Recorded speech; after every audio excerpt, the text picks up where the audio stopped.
নমস্কার, স্বাগতম সনাতন বাণীতে, যেখানে প্রতিদিন ভগবানের বাণী আপনার মনে শান্তি এনে দেবে। এই বাণীটি আজ তোমাদের উদ্দেশ্যে ভগবান ঈশ্বর করেছেন। যদি কষ্টে থাকো এদের শোনো, স্কিপ করার আগে 10 সেকেন্ড শুনে যাও। ভগবান তোমাকে এই কথাগুলো বলতে চান। কৈলাস মানব সরোবরের পবিত্র ভাবনার কিছু সুন্দর বাণী শোনো।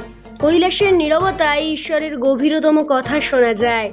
মানব সরোবরের জল শুধু দেহ নয়, আত্মাও পবিত্র হয়ে ওঠে। যে হৃদয়ে ভক্তি আছে তার কাছেই কৈলাস পৌঁছে যায়। শিবের ধ্যানে হারিয়ে গেলে দুঃখ আপনায় মিলিয়ে যায়। কৈলাস পর্বতের ভগবান শিব শেখায় নীরবতাই সবচেয়ে বড় শান্তি ও শক্তির জায়গা। মানব সরোবরের শান্তি জীবনের সমস্ত ঝড় থামাতে পারে। শিবের আশীর্বাদ পেলে পথের সমস্ত বাধা সরে যায়। মানব সরোবরের মনে করিয়ে দেয় পবিত্রতাই অন্তর থেকে আসে। যে একবার কৈলাসকে অনুভব করে তার জীবন বদলে যায়।